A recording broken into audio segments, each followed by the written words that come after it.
the concept of the bell being incorporated was something that sort of arose as things were going on, and how we were going to record that bell became the subject of debate.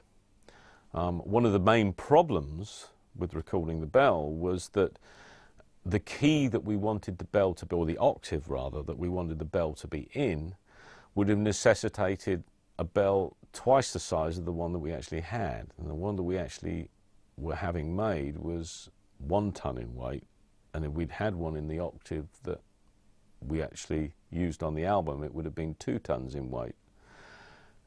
And obviously impossible to have taken out on tour. We thought about using recordings of other bells, but it was generally considered that we really should have a specific recording of a bell, because we could control that best of all. So towards the end of the period in Nassau, there were a couple of backing vocals that needed to be done, and I then flew back to England to record the bell, or to record a bell, because the bell that had been commissioned wasn't ready.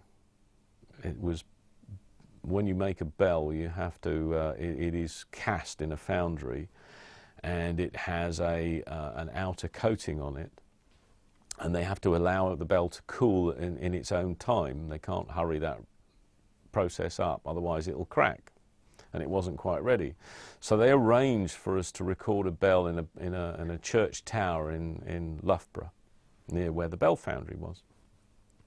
So I pitched up with the what was then the Manor Mobile on the appointed morning to record this, and we set microphones up in the bell tower.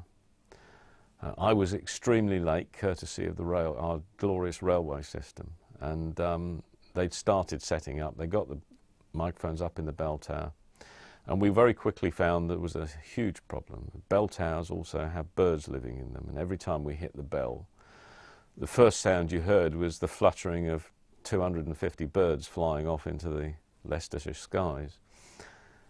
And by the time the bell had stopped ringing so that we could hit it again, all the birds had come back again. So it was impossible to record it. So we had to scrap that particular way of doing it.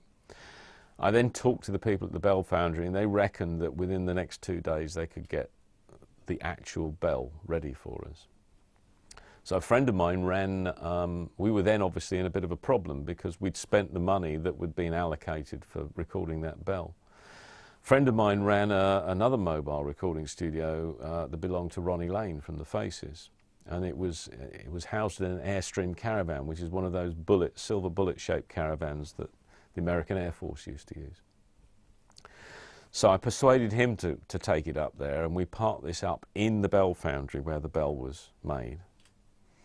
And we had the guy who made the bell, who'd cast this bell, and it had come out of the cast within a most precise sort of several hundredths of a semitone within the perfect tuning for the bell. So he didn't have to actually do much work on it.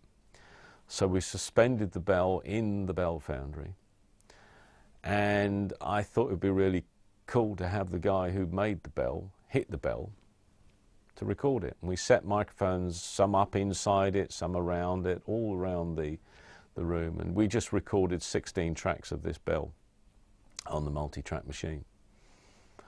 And it sounded fantastic, obviously.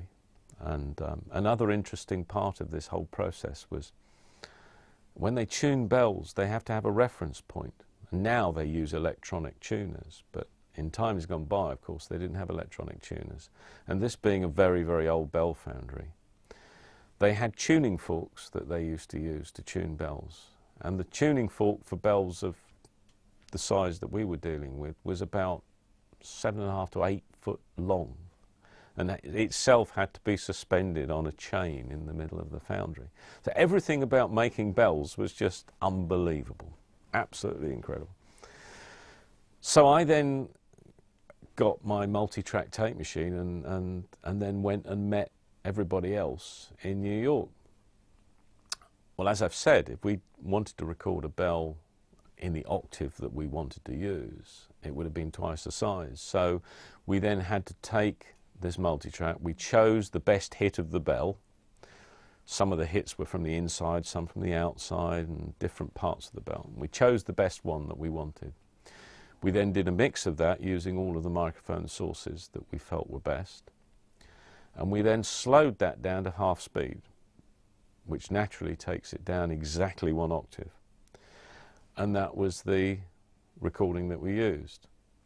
But then to get this onto the recording of the rest of the song, we didn't have the technology of samplers and all of these pieces of electronics you could just play by hitting a key. We had to use old-fashioned broadcast technology to record this bell in time on the front of the recording of the rest of the music. Mutt, having come from Mutt's earlier incarnation in South Africa, he worked for the South African Broadcast Network, so he was used to spinning in things from a tape machine. So between the two of us, we sat there with me running the multitrack machine and dropping it into record at the appropriate moments, and Mutt lining up chalk marks on the stereo machine which had the bell recording on, and counting in, starting the two machines together. You know, 1, 2, 3, off we go, 1, 2, 3, drop it into record.